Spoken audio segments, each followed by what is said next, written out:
ini Pak Adri, sesuai dengan rencana kita mengadakan supervisi. Jadi di sini saya mau ngobrol dengan Pak Adri terkait apa yang akan kita supervisi nanti di kelas. Di sini ada beberapa pertanyaan mungkin nanti akan saya ajukan ke Pak Adri. Yang pertama nih, kira-kira nanti tujuan pembelajaran Pak Adri nanti apa Pak Adri yang akan kita lakukan besok? Nah jadi untuk besok Pak Rudi, berhubung kelas 12, nah jadi untuk materi yang besok itu pemeliharaan mesin sepeda motor. Nah berhubung ini sudah mendekati UKK, rencana saya besok materinya saya kaitkan dengan materi yang akan dipraktekkan anak selama UKK. Nah jadi kalau berdasarkan tadi, yang pertama yang saya akan tekankan, yang pertama tentang sistem ujian FI, terus bagaimana menyetel kopling otomatis, kopling manual, di sistemnya ada juga kombi system, CPS ya? Kombi system, setelah kombi system, mungkin itu yang akan saya sampaikan. Lumayan banyak berarti ya? Ada 4 poin. Kira-kira area mana saja Pak Adri yang tidak dicapai? Nah jadi yang pengen saya capai di situ, anak yang pertama sesuai dengan yang saya sampaikan pertama tadi, anak harus mampu seperti di PJMFI, mereka mampu melakukan reset pada ECM, mereset TP, mengubah mode. Nah sedangkan untuk di kombi brake system, anak saya harapkan dia mampu bongkar pasang kombi brake system. Selanjutnya di kopling otomatis, anak mampu melakukan setel kopling otomatis sesuai SOP. Oke. Nah selanjutnya untuk di kopling manual, anak mampu penyetelan pada stud dan juga penyetelan pada handle kopling sesuai spesifikasi. Setel sama handle ya. Terus strateginya kira-kira gimana Mbak Adri supaya efektif tuh nanti? Jadi supaya efektif besok itu saya akan menjelaskan secara teori terlebih dahulu. Secara teori terlebih dahulu, bagaimana sih melakukan reset ECM, reset TP, mengubah mode, selanjutnya kopling manual sampai kopling otomatis. Nah setelah itu saya sebagai guru akan mensimulasikan bagaimana sih melakukan penyetelan pada kopling otomatis, mereset ECM, mereset TP sampai dengan mengubah mode tadi. Selanjutnya baru anak-anak melakukan praktek secara mandiri.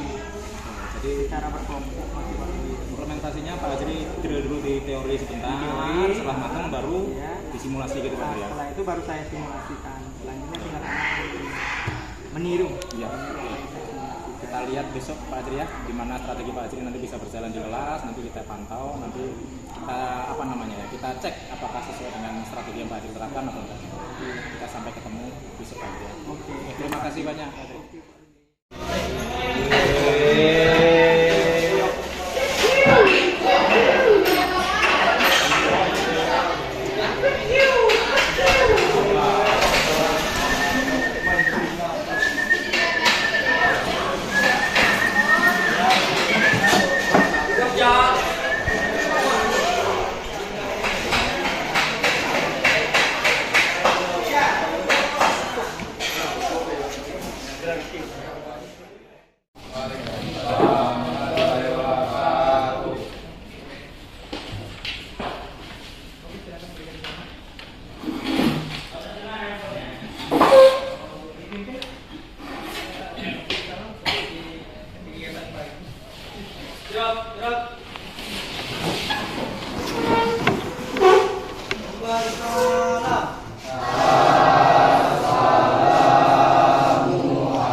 Abimanyu. Izin. Kalau itu kemana? Oke, adik-adik. Ardiansa. Hadir. Agustin. Hadir. Andre Saputra. Hadir. Anggi. Hadir. Anjat Al-Qadri sakit. Ada surat. Bonita Saputra Wijaya. Bonita. Bacara Gusti. Ferdian. Firdaus. Gunawan. Henny Fitri. Jilian. Muhammad Ajib. Muhammad Juwantoro. Ferdi. Ramadhani. Rati Pratiwi. Oh, Ramadhani tidak masuk. Tadi izin Alfa? Oke. Bukan diskon. Rati Pratiwi. Reza Setia. Rizky Abrizal. Ronaldi. Rudiansa. Sandi. Sandi ada? Hadir. Sulistiawati. Nafarudin Hakim. Turian. Wahyu Hidayat. Oke, berarti yang nggak masuk cuma Anjat Al-Qadri sama si Ramadhani. Dua yang nggak masuk. Abimayu yang izin main bola tadi ya. Oke, nah jadi gimana kabarnya kalian hari ini? Luar biasa.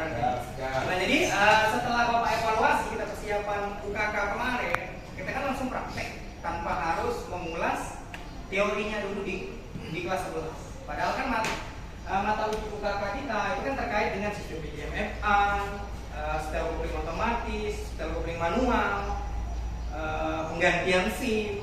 Nah, sedangkan materi itu kalian pelajari itu di kelas 11 semester ke.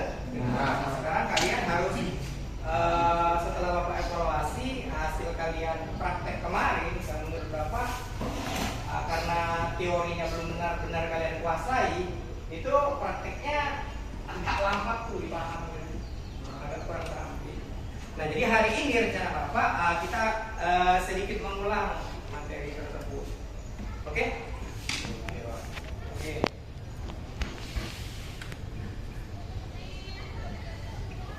Nah, yang akan kita capai pada hari ini yang pertama ada kalian harus memahami sistem PJMFA. Nah, di sistem PJMFA kan ada istilah mulai dari reset ECM, reset TP, ya, ubah mode, sama mengukur tekanan pompa bahan bakar. Nah itu mungkin tujuan pembelajaran yang pertama yang akan kita capai. Terus yang kedua, siswa mampu melakukan penyetelan kopling otomatis. Kalau secara pas nyoba,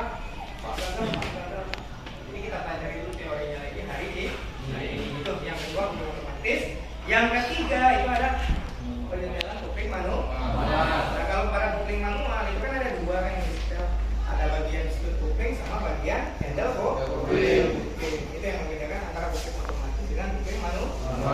Sekarang kalau kopling otomatis hanya bagian split kopling.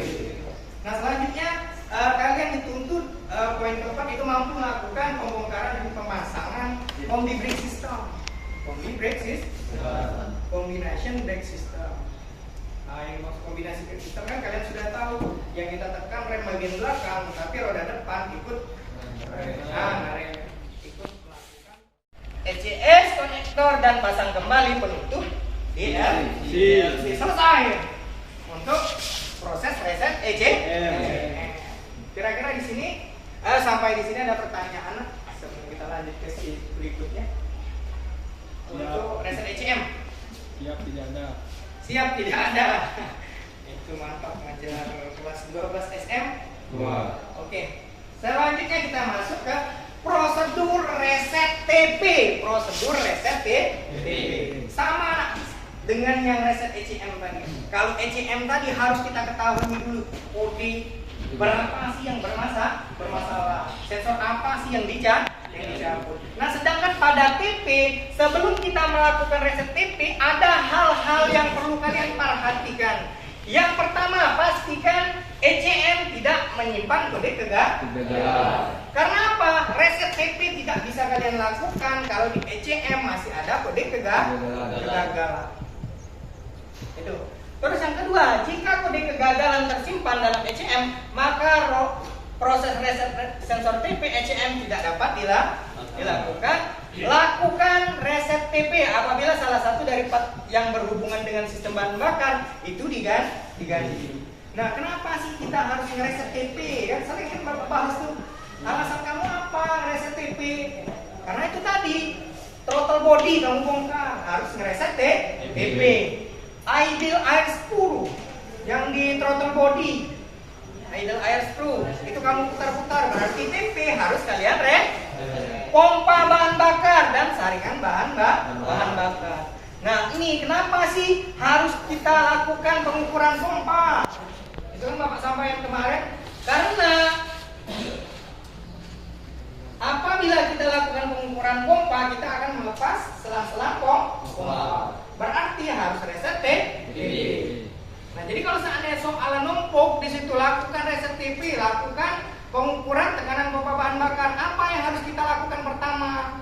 Mengukur tekanan pompa bahan bakar terlebih dahulu biar dia tidak bolak-balik. Oke, injektor Bapak cabut, sensornya berarti harus reset TP. Sensor O2 Bapak cabut, sensor gas buang berarti harus reset TP. Itu alasan-alasan kenapa kita harus reset TP. Selanjutnya ada lagi nih.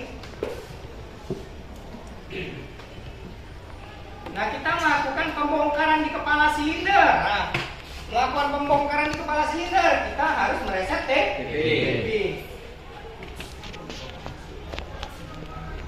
Nah, setelah kita tahu bahwa kita melakukan pembongkaran pada sistem bahan bakar tadi kan, pada sensor injektor, sensor O2, nah barulah kita memahami urutan prosedur daripada reset TP.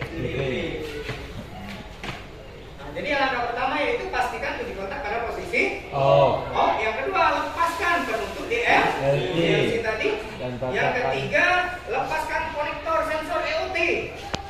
Nah, jadi untuk kita ngereset TP ada dua special tool yang akan kita pakai. Yang pertama ada SE, yang kedua ada jumper line.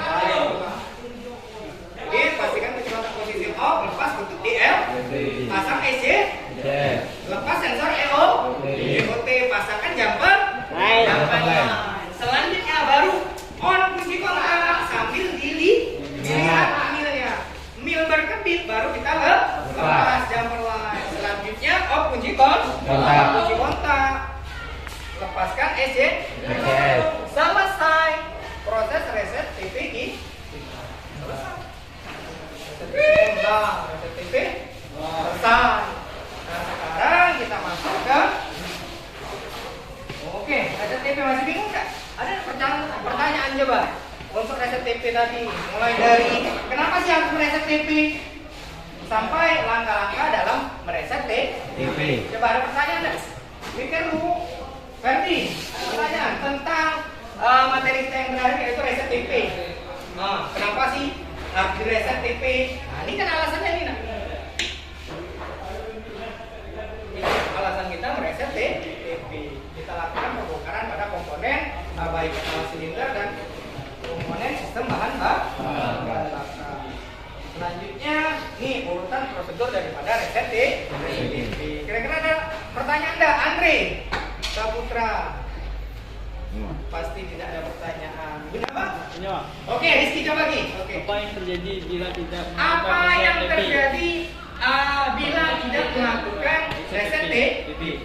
Nah, jadi ini yang jadi pertanyaan, apa sih yang terjadi bila TP itu tidak direset, sedangkan kita melakukan pembongkaran pada kepala silinder. Nah, jadi untuk secara langsung beda antara reset TP dengan mengubah mode. Nah, jadi kalau untuk reset TP tidak terlihat sama sekali perbedaan apabila kita reset ataupun tidak dalam jangka waktu yang sama pendek. Tapi dalam jangka waktu lama itu akan terlihat. Oh, ternyata kemarin gara-gara tidak reset TP motornya jadi kurang tenaga. Oh, gara-gara tidak reset TP kemarin ternyata kinerja mesinnya jadi kurang maksimal. Nah, sedangkan kalau mengubah mode, walaupun kita tes langsung motornya langsung terlihat. Apa sih beda pada saat dia mode 1, 2, 3 dan juga mode 4. Itu. Prosedur pemeriksaan yang pertama, lepaskan koper sehingga DLC kelihatan. Nah, jadi kalau seandainya untuk motor kita bukan koper sih, yang harus kita lepas pertama itu adalah tutup baterai, tutup bagian luar maupun tutup bagian dalam. Nah, kalau Honda Beat kita kan ada dua tuh, ada tutup koper luar sama koper bagian dalam. Kita buka dulu supaya SCS-nya atau DLC-nya kelihatan. Nah, selanjutnya pastikan kunci kontak pada posisi off. Nah, jadi pada saat kalian ngereset ECM, pastikan kunci kontak pada posisi off. Terus yang kedua, yang ketiga lepaskan STK di DLC itu ada penutup. Nah, jadi lepas dulu penutupnya, selanjutnya baru kita pasangkan atau kita hubungkan SCS soft connector. SCS soft connector. Sekarang kita pasang SCS soft connector. Nah, selanjutnya putar kunci kontak ke posisi on. Historik kegagalan sensor yang disimpan di dalam ECM dapat dibaca. Itu cara pemeriksaan, belum reset ya, hanya cara pemeriksaan. Standar SCS. Selanjutnya baru terbaca bukti kegagalan yang ada pada ECM. Tergantung berapa sensor sih yang bermasalah. Nah, tapi untuk sensor-sensor yang dipakai pada saat UKK biasanya hanya EOT, TP, dan juga injektor. Jadi ini poin sensor yang harus benar-benar kalian paham. TP berapa misalnya? 8. EOT 7. Injektor 12. Jadi jangan sampai kalian dapat. Nah, jadi untuk motor-motor yang sebelumnya misalnya Scoopy kita itu kan masih starter masih kasar tuh, masih menggunakan motor starter. Biasanya dia kalau seandainya ini 7, 8 sama 12, sensor yang duluan dicabut itu yang akan kedeteksi 7. Yang pertama kita cabut berarti dia akan mendeteksi 7 dulu. 8 yang nomor 2 berarti yang dibaca dia yang kedua adalah 8. Yang ketiga 12 berarti dia akan membaca 12. Nah, kalau seandainya dibalik, injektor dulu yang dicabut, maka dia akan membaca terlebih dahulu sensor injektor. Tapi kalau untuk motor-motor yang sudah ISP, pasti dia membaca dari sensor kedipan yang paling kecil. Itu. Nah, jadi pastikan dulu ada kode kegagalan pada ECM. Itu jangan buru-buru, pas lagi colok lampu mil berkedip langsung direset. Sedangkan kalian belum tahu kode kegagalannya berapa. Dibaca dulu, oh 7, oh 8 sama 12. Baru lakukan reset. Itu. Jadi langkah pertama dalam mereset yang harus kalian pahami, kamu deteksi dulu rusak apa, di sensor apa yang dicabut.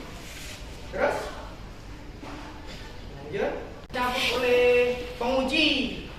Nah, baru kamu pastikan apa nak? Sensor tadi sudah terpasang kembali. Pastikan sensor injektor sudah terpasang, sensor TP sudah terpasang, EOT sudah terpasang. Baru kalian masuk ke prosedur menghapus kode kegagalan. Nah, untuk menghapus kode kegagalan sama langkahnya. Yang pertama pastikan kunci kontak. Salah nih, pastikan koper DLC kelihatan. Jadi motornya masih ada box kan, dibuka dulu box. Selanjutnya pastikan kunci kontak pada posisi off. Selanjutnya lepas tutup DLC. Nah, lepas tutup DLC baru pasang SCS. Tunggu sampai mil berkedip, baru lepaskan SCS. Pasang kembali sampai 5 detik. Jangan lebih dari 5 detik. Kalau lebih dari 5 detik, apa yang terjadi? Nah, jadi proses peresetan kita akan gagal. Nah, selanjutnya pada saat kalian praktek, usahakan jangan nunduk karena posisi baterai kan di bawah tuh. SCS juga di dekat baterai. Nah, jadi jangan. Tapi tangan kamu di bawah, mata kamu melihat ke atas, ke bagian mil tadi. Karena kapan kalian nyabut SCS itu pada saat mil berkedip. Itu jadi jangan nunduk. Lepaskan DLC cap selanjutnya 5 detik. Itu ketentuannya. Mil akan berkedip pendek secara terus-menerus. Mil akan berkedip pendek secara terus-menerus. Tanda proses presetan ECM kamu itu berhasil. Itu sesuai dengan yang kita praktekkan kemarin. Sesuai. Kalau dia gagal, apa yang terjadi? Dia bisa dia melotot ke blue. Sedangkan pas di on, di kontak off, di on kembali dia berkedip kepala silinder dia rusak. Contohnya misalnya pistonnya tabrakan dengan klem. Karena apa? Prosedur yang salah. Oke. Terus poin yang terakhir adalah yang keenam, itu siswa mampu melakukan pengukuran tekanan pompa bahan bakar. Nah, sebenarnya teori di kelas 11 sudah disampaikan. Karena kita mau menghadapi praktek, maka Bapak sampaikan lagi teori ini. Ada 6 poin yang harus kalian kuasai untuk hari ini. Kira-kira mampu tidak nih? Mampu. Potensi. Oke. Yang pertama, sistem PGMFI. Nah, di sistem PGMFI yang harus kalian paham yang pertama itu bagaimana kalian membaca kedipan di situ. Bagaimana kalian membaca kedipan. Nah, ternyata di sistem PGMFI itu ada 2 jenis kedipan di situ. Ada kedipan yang panjang dan juga ada kedipan yang pendek. Kedipan panjang itu dihitung berapa? 10. Sedangkan kedipan pendek itu hanya dihitung 1. Nah, sesuai dengan teori yang dipaparkan di depan. Itu terdapat 2 jenis kedipan mil, yaitu kedipan pendek yaitu 0,3 detik dan kedipan panjang itu 1,3 detik. Yang 0,3 detik itu dihitung 1, sedangkan 1,3 detik itu dihitung 10. Nah, ini mil berkedip pendek berarti 1 dan mil berkedip panjang itu 10. Jika 2 atau 1 lebih kali kegagalan yang terdeteksi, maka semua kode akan dikeluarkan secara berulang-ulang. Contohnya, misalnya Bapak cabut sensor injektor, sensor TP, dan sensor ROT, maka dia akan secara bergantian. Mulai dari mana? Mulai dari yang duluan dicabutkah atau mulai dari sensor yang tertinggi angkanya? Kalau menurut kamu? Tinggi. Yang kan? Nah, jadi kalau untuk pada sistem PGMFI dia akan terdeteksi mulai dari sensor yang paling kecil. Berarti kalau 3 sensor yang Bapak cabut tadi berarti ada mulai dari 7, 8 dan juga 12. EOT, TP dan juga injektor. Itu dia akan berkedip secara kontinu berulang-ulang selama 7 kontak masih posisi on 7, 8 dan juga 12. Itu. Kalau untuk semua jenis motor yang sudah ISP yang ada tulisan ISP di saringan udara itu rata-rata dia membacanya mulai dari yang terkecil sampai dengan yang terbesar. Itu untuk pembacaan mil. Paham nggak? Kira-kira ada pertanyaan? Slide yang pertama, oke, paham. Sabaruddin Hakim. Jangan sampai lupa game. Nah, selanjutnya kalau digambarkan secara apa nih? Pergerakan apa nih? Arus. Nah, kalau seandainya dia panjang, ini dihitung 10. Pendek dihitung 1. Kalau ini 1, 2, 3, 4, 5, 6, 7. Ini salah satu contoh kedipan yang 7. 7 sensor apa? EOT, engine oil temperature. Sedangkan ini 12 bukan 3. 1, 2, 3. Nah, karena ini dianggap kedipannya panjang, berarti dia dihitung 10. Waktunya 1,3 detik. Yang pendek 1,5 detik kita hitung 1. Berarti 10, 11 dan juga 12. Oke, lebih jelas lagi kan? Oke, lanjut. Nah, ini pengaplikasinya nih. Contoh membaca kedipan mil yang terulang selama posisi kunci kontak on. Dia akan membaca mulai dari 7, 12, 7, 12, 7, 12. Angka yang terkecil itu yang dideteksi dia dulu. Kalau tadi Bapak kasih dulu ada 3, kalau contoh yang di depan itu dia 2. Ini 7, 12, 7, 12. Terus selama kunci kontak masih on, dia akan berulang-ulang. Oke. Nah, selanjutnya mil itu apa sih Pak? Mil itu apa? Mil adalah indikator yang ada pada dashboard sepeda motor. Betul. Yang dilambangkan dengan lampu warna kuning. Itu mil. Yang sampai kita bicara ke Divan tapi milnya mana? Belum tahu ya. Oke, ini mil. Sama ya untuk Scoopy, warna bit ya sama nih kantornya warna gold, warna putih. Jadi beda baik dia motor Yamaha maupun Honda. Oke. Nah, selanjutnya kita masuk ke prosedur pemeriksaan. Jadi sebelum kalian mencoba, Bapak akan sedikit menjelaskan bagaimana sih yang pertama kajian SIM. Di sini Bapak akan menjelaskan bagaimana bongkar pasang komputer sistem. Nah, sedangkan di Supra X125 nanti Bapak akan menjelaskan bagaimana sih cara menyetel kopling otomatis. Nah, sedangkan di Mega Pro nanti Bapak akan menjelaskan bagaimana menyetel handle kopling Mega Pro sama stud kopling di bagian bawah Mega Pro. Nah, selanjutnya untuk di unit bit ini akan melakukan penyetelan kartu. Oke, sekarang Bapak mulai daripada mengganti SIM, unit BB kartu. Langkah pertama yang harus dilakukan adalah membuka dengan menggunakan obeng minus. Mana obeng minus saja? Nah, ini crankcase all cap. Selanjutnya buka timing all cap. All cap. Setelah itu buka tutup kepala silinder menggunakan kunci L berukuran 6.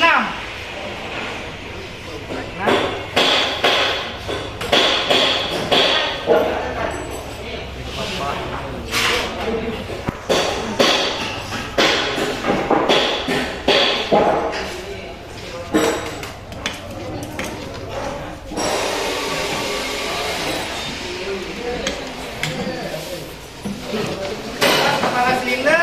Nah, selanjutnya posisikan mesin pada posisi stop dengan cara memutar crankcase searah putaran jarum jam. Tapi yang kalian lihat bukan di lubang timing, tetapi kalian lihat adalah di camshaft. Oke. Nah, tinggal dipastikan titik di camshaft itu searah dengan baut penutup rantai. Oke. Setelah itu lepas plat penutup rantai.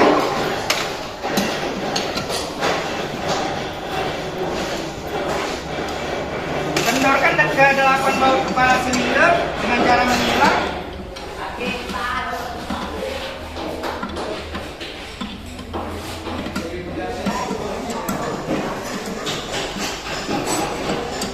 Selanjutnya kencangkan kembali menggunakan kunci momen dengan tingkat kekencangan yang seharusnya harus 12 Newton, tetapi karena kita baru praktek kita pakai 5 Newton. Oke.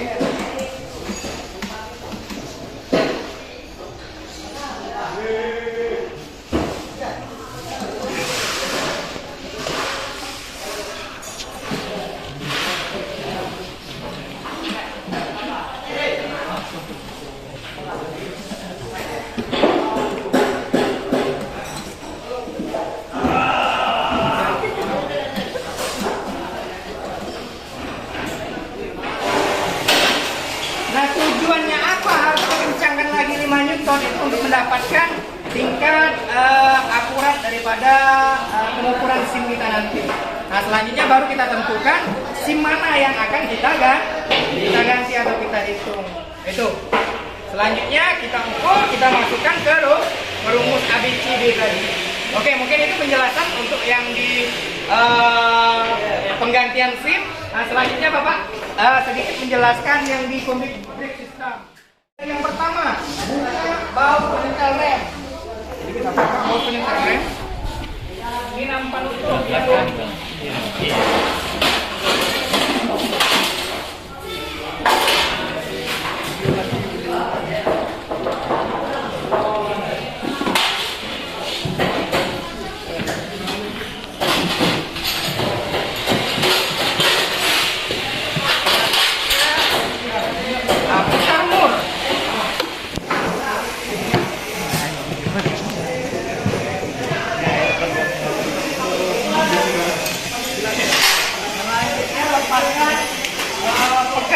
kan dengan cara jari telunjuk tekan knocker, selanjutnya jari jempol tekan ke belakang.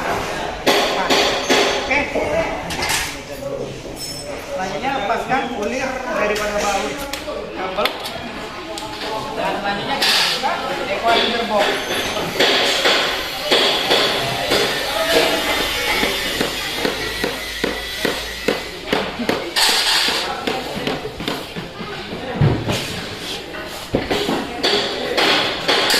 Pada saat kalian melepas kabel komunikasi, usahakan jari telunjuk tangan sebelah kiri menahan pada bagian bawah supaya kabel komputer sistem mudah untuk dilepas.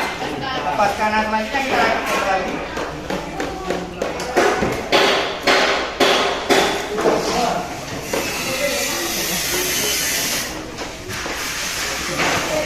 Nah, pada saat memasang pegas dan memasang knocker pin, ini jangan ditutup dulu equalizer box equalizer, jangan ditutup terlebih dahulu langsung dipasang. Pemasangan jari telunjuk dorong ke knocker pin, jari tengah dorong ke depan.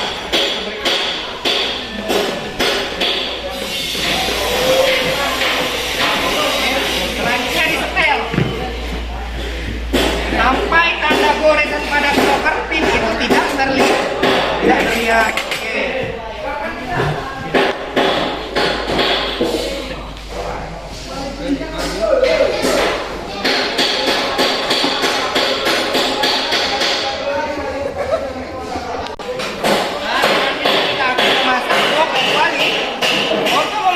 Equalizer, pastikan jari jempol berada di bagian bawah.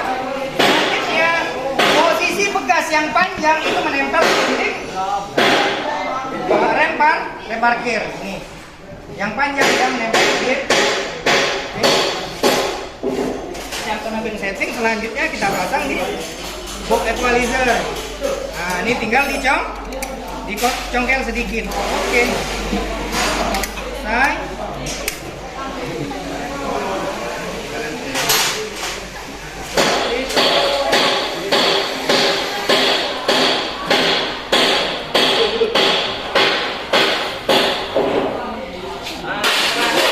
Memasang baut penyetel rem.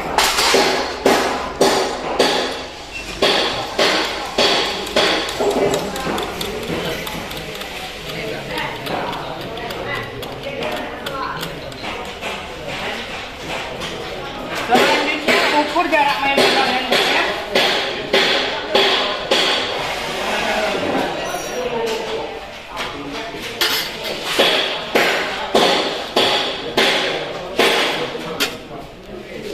Jarak main bebas handle rem itu antara 10 sampai dengan 20 kita buat 15. Ini 15 pas.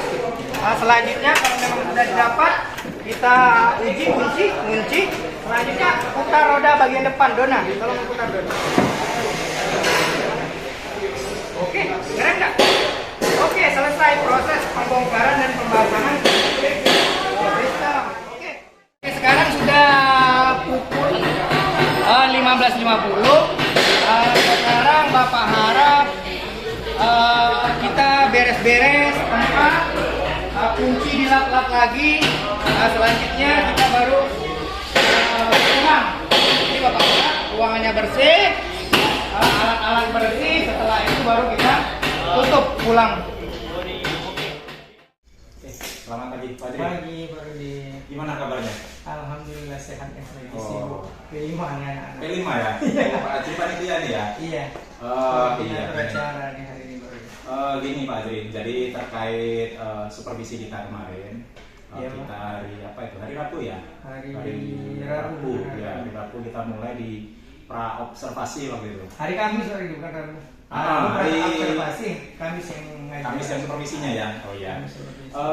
Kita difokus di Rabunya dulu Pak Adri. Di pra observasi kemarin Pak Adri sudah menjelaskan tujuan di pembelajaran yaitu untuk persiapan UKK ya. UKK ya Pak. Di situ apa strateginya yang harus dipersiapkan, termasuk teori praktek gitu Pak Adri ya. Iya.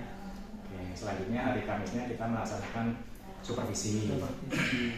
Di supervisi kemarin saya lihat Pak Adri sudah sangat bagus sekali. Di situ melaksanakannya sesuai dengan perencanaan yang Pak Ajri siapkan, bahwa untuk persiapan UKK itu Pak Ajri melaksanakan teori dulu baru praktek ya.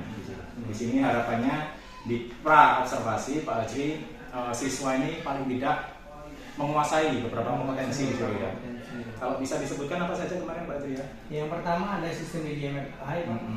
Yang saya sampaikan di dalam sistem DJMFI itu banyak lagi kan, ada resep ECM, resep TP, mengubah mode, sama pengukuran tekanan bahan bakar. Selanjutnya ada kopling otomatis kan, bagaimana nama nyetel kopling otomatis itu sesuai standar ASP lah, kalau di sini kan Hondanya ASP, AC Surya Kasa kan. Selanjutnya ada kopling manual.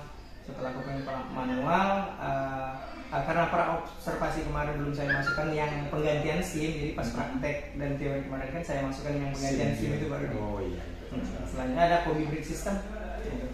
Jadi juga kita tahu ya, harapannya Pak Ajri supaya siswa menguasai kompetensi yang juga Pak Ajri sebutkan tadi.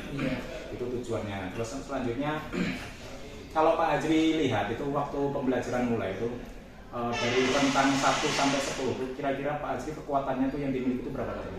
Baik itu kompetensi Pak Ajri maupun alat dan bahannya itu.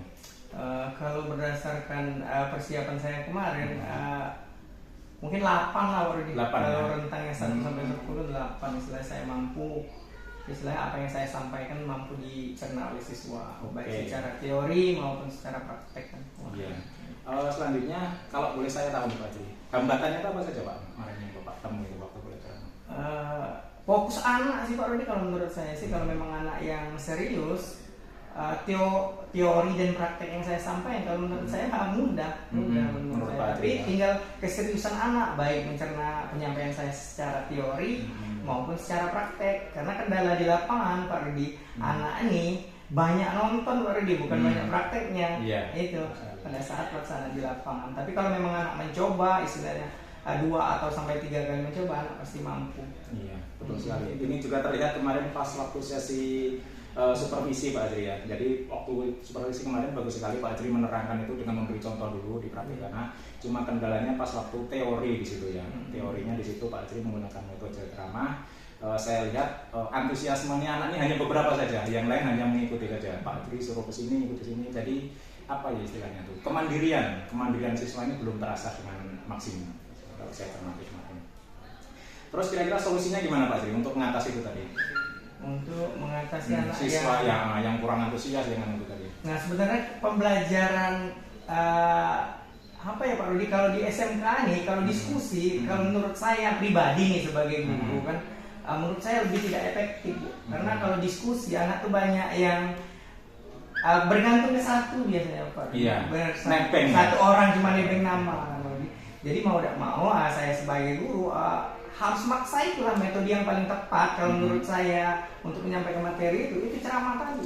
Dia dapat semua anak di dalam kelas itu sih Pak Rudi. Itu sih pertimbangan saya Pak Rudi untuk menyampaikan materi kemarin. Gitu. Kalau boleh saya tahu untuk alat dan bahan kita apakah sudah cukup dengan siswa atau gimana menurut Pak Ajri? Kemarin kan kalau untuk penyampaian secara teori kan sudah saya gunakan Infocus dan menggunakan PowerPoint. Mungkin media yang kurang Pak Rudi. Kalau saya bilang SCS kan, ini SCS-nya ternyata saya lupa di persiapan Pak Rudi. Nah itu kan seharusnya SCS sudah saya bawa, jumper line sudah saya bawa, terus terkait special tool kan, perlu kunci momen kan. Di situ saya sebagai guru hanya bercerita mana sih yang kunci momennya, anak juga belum tahu. Itu mungkin itu kalau yang penjelasan secara teori. Alat bahannya tadi ya. Iya.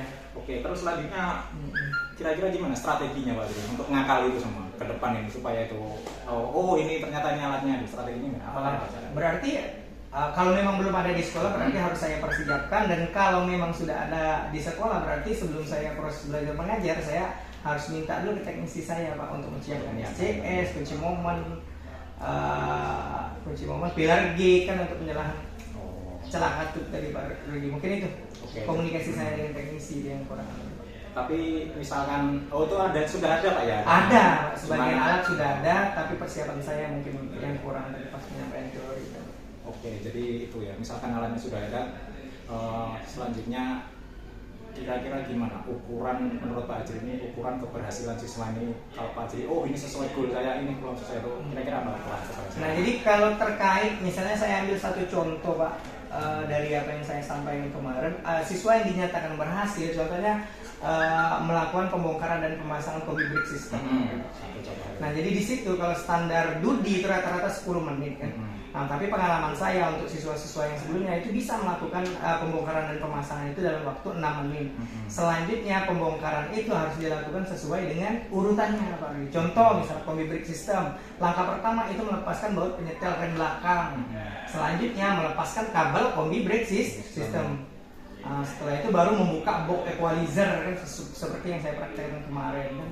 Terus setelah itu baru melepas kabel combi brake system tadi, dengan catatan kan saya sampaikan Pak Rudi, jari telunjuk sebelah kiri harus di bagian bawah supaya kabelnya mudah dilepas. Karena kalau kabel jari telunjuknya ada di bagian bawah, kabel itu susah Pak Rudi turun ke bawah.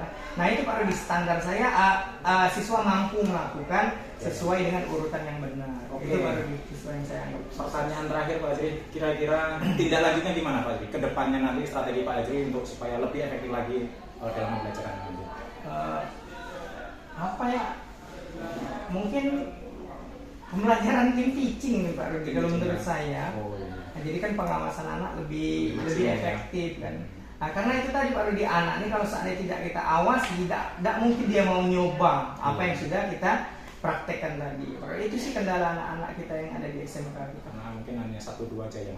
Tapi kalau diawasi kan bisa kita tegur atau si pulang gantian praktek kan, itu Pak Rudi.